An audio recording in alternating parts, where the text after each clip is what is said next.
अस्सलामुअलैकुम, कैसे हैं आप सब लोग। मेरी तरफ से आप सबको रमज़ान मुबारक। और इंशाल्लाह इस रमज़ान को हम इबादत में बहुत अच्छे से गुजारेंगे, लेकिन इसके लिए हमें थोड़ी बहुत प्रिपरेशन करनी होती है ताकि हमारा किचन में टाइम कम हो जाए और हम अपनी इबादत को थोड़ा सा ध्यान दे लें। और जितने भी हमारे थोड़े फालतू के काम हैं, लाइक ग्रॉसरीज करना, उसके बाद तमाम चीज़ों को अच्छे से वॉश करना, कट करना और सेव करना, ये तमाम चीज़ें इस वीडियो में आपके साथ में शेयर करूँगी। तो हम स्टेप बाय स्टेप सारी चीज़ों को स्टार्ट करते हैं। सबसे पहले मैंने पालक को धो के यहाँ पे अच्छे से काट लिया और इसको मैंने ड्राई करने के लिए रख देना है ताकि इसके पत्ते थोड़े से खुश्क हो जाएं। फिर मैंने मटर को छील लिया था और मटर को मैंने उबलते हुए पानी के अंदर 1 चम्मच चीनी, 1 चम्मच नमक डाल के 1 मिनट तक के लिए पका लिया है। सिर्फ 1 मिनट, इससे ज़्यादा नहीं। और आप इसको चाहें तो 50 सेकंड भी कर सकते हैं, लेकिन 1 मिनट के बाद फ़ौरन से आपने मटर को इस तरह से बिल्कुल ठंडे पानी में, आइस कोल्ड वाटर होना चाहिए, ठंडे यख पानी में डालेंगे तो आपके मटर बहुत अच्छे से फ्रेश रहते हैं। फिर इन सारे मटर को आपने थोड़ी देर ठंडे यख पानी में डालने के बाद अच्छे से एक जाली में निकाल लेना है। सारा पानी जब स्क्वीज़ हो जाएगा, फिर आपने एक कपड़ा लेना है, किचन टॉवल या नैपकिन या कोई भी किचन में यूज़ होने वाला कपड़ा ले लेना है। इसके ऊपर आपने तमाम मटर को फैला देना है। उसको थोड़ी देर कोशिश करें धूप में ही सुखा लें। अगर धूप नहीं है तो सिंपल आप इसको किसी हवादार जगह पे रख लें। अब यहाँ पे नेक्स्ट हमारे पास जो मोस्ट इम्पॉर्टेंट वेजिटेबल है वो है गाजर। और गाजर को आप सबसे पहले यहाँ पे अच्छे से वॉश करें। वॉश करने के बाद पील ऑफ करें। इसके बाद हम डिफरेंट रेसिपीज़ में गाजर को यूज़ करते हैं, तो डिफरेंट तरीके से हमें कट करना होता है। कुछ गाजर को मैंने क्यूब्स में कट कर लिया है और कुछ जो गाजर हैं मैंने इस तरह से इसकी स्लाइसेस कर लिए हैं। ये अभी स्लाइसेस एक दूसरे से थोड़े से जुड़े हुए हैं, लेकिन हमें जब सारे स्लाइसेस इस तरह से कर लेंगे तो इसको हमने हाथों की मदद से 1-2 दफ़ा इस तरह से मिक्सिंग करनी है तो ये सेपरेट हो जाएंगे। अच्छा, हमारी गाजर, मटर, पालक तीनों चीज़ें जो इम्पोर्टेंट चीज़ें हैं वो तीनों हमने यहाँ पे कंप्लीट कर ली हैं। अब आपने गाजर को सिंपली उठाना है, क्योंकि ऑलरेडी मैंने वॉश करके इसको छील के इसको कट किया था। तो इस सारी गाजर को आप किसी भी जिपलॉक बैग के अंदर या नॉर्मल चॉपर के अंदर डालते जाएं। जो हमारी गाजर है हम इसको एक ही पैकेट के अंदर डालेंगे और मैं आपके साथ इसी वीडियो के अंदर नेक्स्ट शेयर करूँगी कि जब आप फ्रीज़र से कोई चीज़ निकालते हैं तो वो एक दूसरे के साथ चिपकी होती है। तो वो जब आप इस वीडियो को देखेंगे तो नेक्स्ट टाइम आप कोई भी चीज़ फ्रीज़र से निकालेंगे तो कभी चिपकी हुई नहीं होगी। तो बस आपने एक ही पैकेट के अंदर इसको फ्रीज़ करना है। एक तो इससे होता है हैसल फ्री हो जाता है, और दूसरा ये है कि डिफरेंट पैकेट्स नहीं आपको बनाने पड़ेंगे और आपको जब यूज़ करेंगे तो आपके लिए आसानी होगी। तो आप एक ही चीज़ का एक पैकेट निकालेंगे, उसमें से थोड़ी सी चीज़ यूज़ करेंगे और बाकी का पैकेट आप दोबारा से फ्रीज़र में रख लेंगे। अब ये 2 मैंने बना ली हैं गाजर के पैक्स। अब यहाँ पे हमारे पास जो नेक्स्ट इम्पॉर्टेंट वेजिटेबल है वो है हमारे पास बंद गोभी। और ये भी रमज़ान में डिफरेंट रेसिपीज़ में यूज़ होती है। ऑल्दो ये तमाम चीज़ें रमज़ान की जो रेसिपीज़ हैं उनमें थोड़ी यूज़ होती हैं, और इसलिए अगर आप अपनी रिक्वायरमेंट के मुताबिक लें, जितनी आपके फैमिली में यूज़ होती हैं आप उतनी लें। लेकिन आपने इस वीडियो को कंप्लीट देखना है। सारी ही चीज़ों को आपने एकदम से फ्रीज़ नहीं कर देना। कुछ चीज़ें मैं आपको फ्रिज में भी रखने का प्रॉपर मेथड शेयर करूँगी, जिससे आपकी तमाम चीज़ें बहुत अच्छे से प्रिजर्व हो जाएंगी। और वो भी सारा मेथड इसी वीडियो के अंदर है, जिससे आपकी तमाम वेजिटेबल्स, एटलीस्ट आपकी वेजिटेबल्स जो हैं वो 25 दिन तो कहीं नहीं गई, बिल्कुल फ्रेश रहेंगी और आपकी वेजिटेबल कोई भी ख़राब नहीं होगी। हमने बंद गोभी ली, इसको पहले हमने हाथों की मदद से थोड़ा सा इस तरह सेपरेट कर लेना है ताकि ये बिल्कुल जुड़ी हुई ना हो, क्योंकि हमें जब भी इसको यूज़ करना होता है तो इसके पत्ते चाहिए होते हैं। अच्छा, इसको भी हमने एक शॉपर में डाल दिया है ताकि एक ही जगह हम सारी बंद गोभी को सेव कर लें। अब जितने भी हमारे मटर थे वो यहाँ पे सूख चुके हैं, इसके अंदर मॉइस्चर बिल्कुल ख़त्म हो चुका है। आपने ये बात मेक श्योर करनी है कि मटर के अंदर पानी की क्वांटिटी ना हो, पानी बिल्कुल नहीं होना चाहिए। अगर पानी होगा तो फिर इसका टेस्ट जो है थोड़ा सा गड़बड़ कर जाएगा। फिर इन मटर को भी आप किसी भी शॉपर जिपलॉक बैग के अंदर डालें। नेक्स्ट इम्पॉर्टेंट वेजिटेबल जो है हमारे पास शिमला मिर्च है, जो कि रमज़ान की डिफरेंट रेसिपीज़ में यूज़ होती है। और आपने शिमला मिर्च को सिंपली यहाँ पे काटना है। शिमला मिर्च के अंदर से जो भी आपका सीड पार्ट होता है और वाइट पार्ट होता है, इसको आप रिमूव कर लिया करें, क्योंकि ये अननेसेसरी पार्ट होता है और इसको बीच में कट करने की कोई ज़रूरत नहीं है। इन तमाम शिमला मिर्च को अच्छे से क्लीन करने के बाद आपने सिंपली शिमला मिर्च को यहाँ में क्यूब्स में कट कर लेना है। चाहें तो आप इसके बारीक स्लाइसेस भी कट कर सकते हैं, लेकिन मोस्टली वेजिटेबल जो है क्यूब्स में ही कट करके डिफरेंट डिफरेंट चीज़ों में यूज़ होती हैं, तो इससे इसका साइज़ भी बेहतर होता है। बहुत ज़्यादा लंबी इस तरह से नहीं होती, जो कि ईजी टू ईट भी होता है। अब हमने तमाम शिमला मिर्च जो हैं इन सबको कट कर लिया है। अच्छा, यहाँ पे शिमला मिर्च आप ग्रीन, रेड एंड येलो कोई भी यूज़ कर सकते हैं जो आपको आपके बजट में हो, जो आपको इजीली अवेलेबल हो। मेरे बजट में ग्रीन वन थी तो मैंने ग्रीन ली, इसको मैंने काट के एक शॉपर में डाल दिया।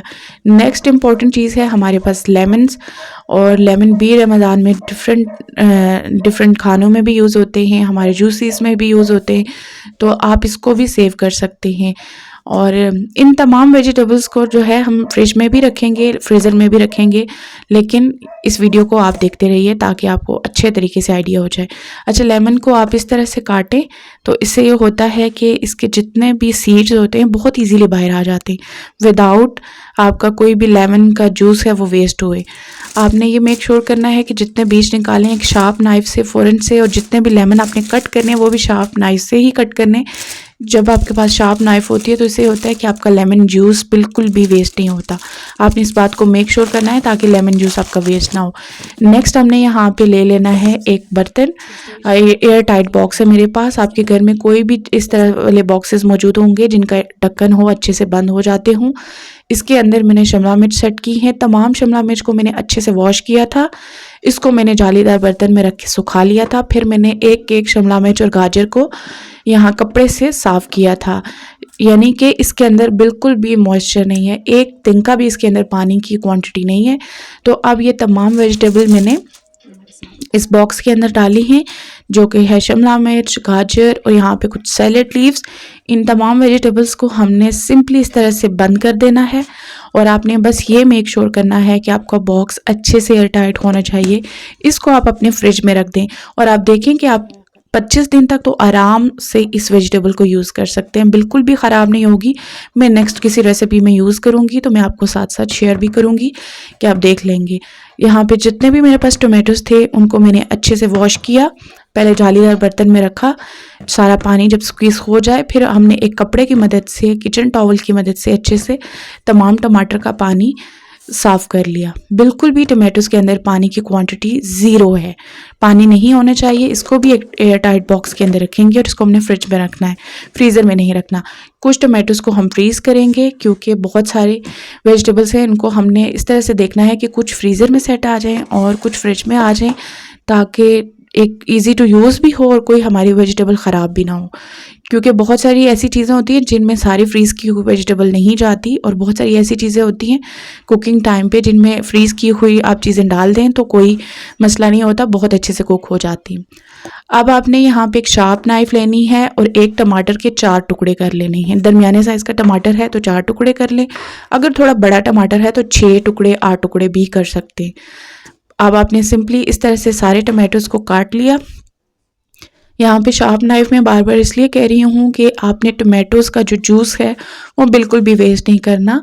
इससे ये होता है कि आपकी जो रेसिपी है वो ख़राब नहीं होती, क्योंकि आपने अपने अंदाजे से अगर एक रेसिपी में 3 टमाटर जाते हैं तो अपने उतने ही यूज़ करने होते हैं, लेकिन आपने इसके टमाटो उसका जो जूस है उसको भी सेव करना है साथ साथ। इन टमाटर को सिंपली आप ट्रे में रखें और इस ट्रे को आप फ़ौरन से डाल दें फ्रीज़र के अंदर। अब देखें हमने इसको फ्रीज़ कर लिया था कुछ घंटों के लिए। अब जब भी आप फ्रीज़ कर लें दोबारा से सारी चीज़ों को हमेशा बाहर निकालें, हाथों की मदद से इसको इस तरह से लाजमी सेपरेट कर लें। तकरीबन आपके फ्रीज़र के ऊपर डिपेंड करता है कि उसका फ्रीजिंग टाइम कैसा है। तकरीबन 4-5 घंटे फ्रीज़ करने के बाद सारे टोमेटोज़ इस तरह से सख्त हो चुके थे। इनको आप हाथों की मदद से सेपरेट कर लें और इसको दोबारा से किसी भी शॉपर या जिप लॉक बैग के अंदर या किसी भी बॉक्स के अंदर, जो भी आपके फ्रीज़र के अंदर जिस तरह से स्पेस है आप उस तरह से डाल दें। अब जितनी भी वेजिटेबल्स थी आप देख लें कि इन तमाम वेजिटेबल्स को मैंने फ्रीज़ करने के बाद एक बार बाहर निकाला और तमाम वेजिटेबल्स को मैंने इस तरह से मिक्सिंग कर ली है। हाथों की मदद से मैंने इसको इस तरह से शफ़ल कर लिया है ताकि बाद में जब हम यूज़ करेंगे तो ये तमाम वेजिटेबल्स बिल्कुल भी चिपकी हुई नहीं होंगी। तो इसलिए आपने लाजमी तमाम वेजिटेबल्स को निकालना है और हाथों की मदद से इस तरह से शफल कर लेना है, ताकि जब भी आप ये वेजिटेबल्स यूज़ करें तो आपको यूज़ करने में आसानी, और जितनी क्वांटिटी आप चाहेंगे आराम से निकाल लेंगे। इससे ऐसा नहीं होगा कि आपको पूरी चीज़ निकाल के डीफ्रॉस्ट करनी होगी और फिर आपको यूज़ करनी होगी, ऐसा नहीं होगा। लेमन्स को भी मैंने डायरेक्टली ऐसे फ्रीज़ किया है। जब मुझे चाहिए होगा किसी भी चीज़ में लेमन के टेस्ट के लिए लेमन डालना, तो मैं एक लेमन उठाऊंगी, इसको फ़ौरन से उस चीज़ में थोड़ी देर डाल के और छिलका रिमूव कर लूँगी, तो सारा लेमन का जो जूस है वो इसके अंदर आ जाएगा। ये देखें कि हमारी तमाम वेजिटेबल्स इस तरह से परफेक्ट तरीके से फ्रीज़ हो जाएंगी। आपने इन तमाम वेजिटेबल्स को बस एक दफ़ा इस तरह से कर लिया और उठा के फ्रीज़र में डाल देना है। साथ साथ में ये आपसे रिक्वेस्ट है कि अगर आप मेरे चैनल पे न्यू हैं तो प्लीज़ ज़रूर सब्सक्राइब कर दें। वीडियो अगर आपको पसंद आए तो प्लीज़ लाइक कर दें और अपने फ्रेंड्स और फैमिली के साथ शेयर भी कर दें, क्योंकि ये बहुत ईजी मेथड है आपके साथ शेयर करने के, इस विदाउट एनी प्रिजर्वेटिव, और कोई भी इसके अंदर आपका फालतू का खर्चा नहीं हो रहा, और बहुत इजीली आप इन तमाम चीज़ों को लंबे अरसे तक फ्रीज़ कर सकते हैं। लंबा अरसा इतना लाइक मंथ तक, अप टू 1 मंथ इन तमाम चीज़ों को आप फ्रीज़ करके यूज़ कर लें। हमें इतना ही चाहिए। अगर आप रमज़ान नहीं भी है तो अगर आप वर्किंग वुमेन हैं या आपको अपना टाइम सेव करना है तो आप इन तमाम हैक्स को ट्राई कर सकते हैं, जो कि ऑलरेडी मैंने किए हुए हैं। और इन तमाम हैक्स को ट्राई करने से मुझे काफ़ी फ़ायदा होता है, मेरा बहुत सारा टाइम सेव हो जाता है, जिसकी वजह से मैं आपके साथ ये शेयर कर रही हूँ कि ना सिर्फ रमज़ान बल्कि आप रमज़ान के अलावा भी इन तमाम हैक्स को यूज़ करके अपना टाइम सेव कर सकते हैं।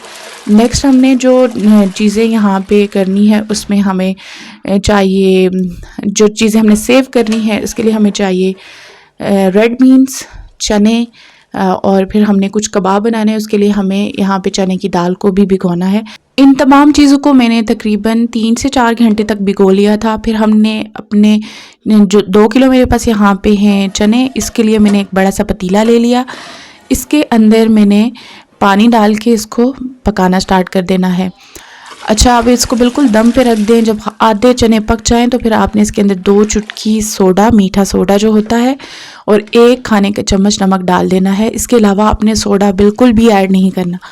अब जो लोबिया की दाल है, जो रेड बीन है, इसको हमने आधा चाय का चम्मच मीठा सोडा और 1 खाने का चम्मच नमक के साथ बॉईल करना है। इससे थोड़ी सी इसकी सॉफ्टनेस भी बरकरार रहती है और इसका जो टेस्ट है वो बहुत अच्छा होता है, ताकि नमक अंदर जाता है तो फिर टेस्ट अच्छा आता है।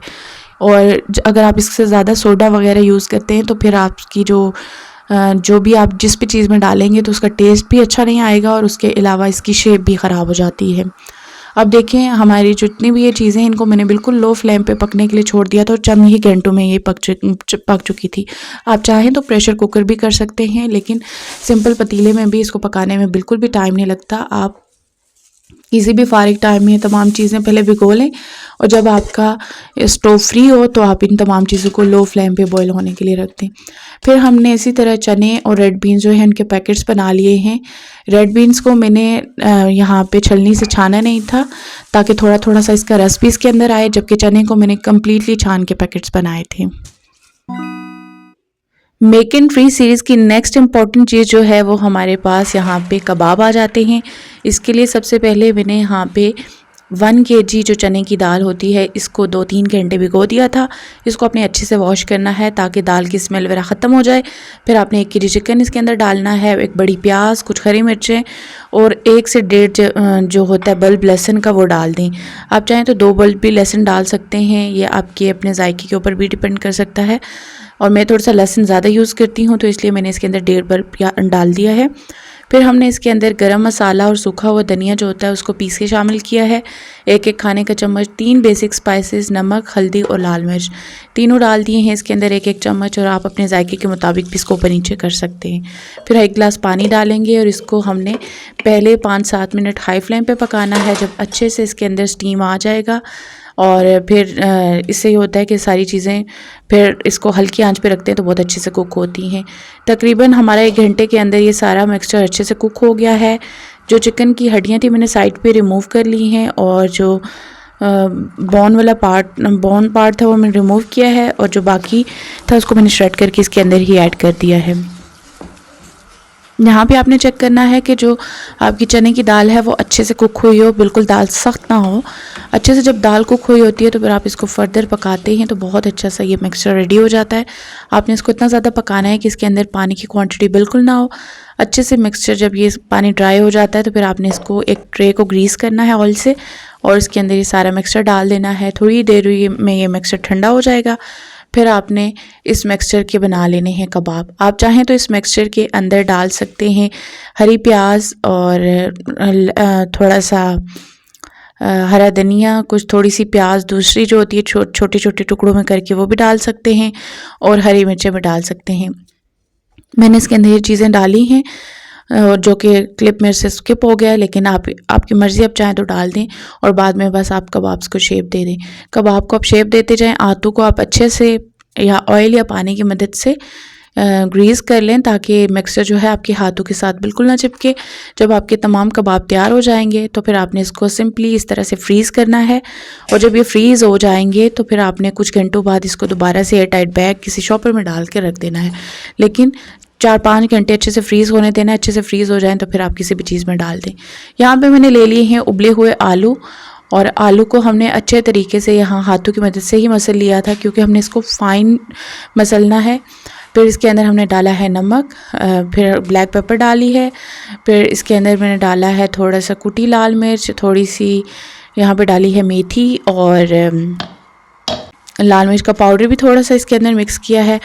थोड़ी सी हमने प्याज को चॉप करके शामिल किया है, हरा धनिया और हरी मिर्चें भी शामिल की हैं। यहाँ पे तकरीबन 2-3 चम्मच आप कॉर्नफ्लावर डाल दें और अगर आपके पास कॉर्नफ्लावर ना हो तो आप इसके अंदर 2 चम्मच मैदा भी डाल सकते हैं ताकि इसकी बाइंडिंग बहुत अच्छे से होगी। अच्छा, हरा धनिया मैं एंड पे डाल रही हूँ ताकि आपको अच्छे से इसके अंदर हरा धनिया जो है अच्छे से नज़र भी आए और जो कि बहुत टेस्ट में भी अच्छा होता है और लगता भी बहुत अच्छा है। बस आपने इसको फाइन चॉप करके ऐड कर देना है। फिर इस सारे मिक्सचर को आपने अच्छे से मिक्सिंग करनी है।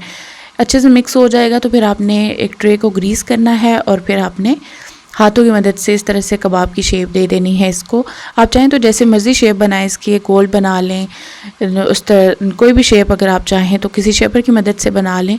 मैं इनको बिल्कुल सिंपल हाथों की मदद से शेप दे रही हूँ।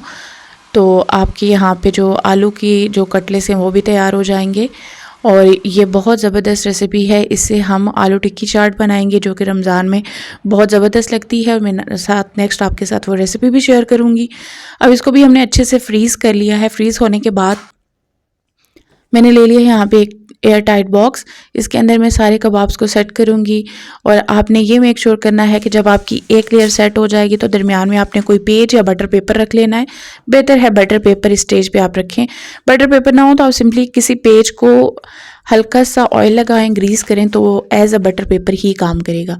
और फिर आपने कबाब सेट करते जाएँ, इसको अंदर अच्छे से बंद कर दें। चाहें तो इसको आप शॉपर में डाल सकते हैं और मेक एंड फ्रीज़ की तमाम आपको रेसिपीज़ ज़रूर अच्छी लगी होंगी और आपकी सारी रेसिपीज़ ट्राई कीजिएगा, मुझे फ़ीडबैक दीजिएगा। Thanks for watching. चैनल को सब्सक्राइब कीजिएगा। अल्लाह हाफ़िज़।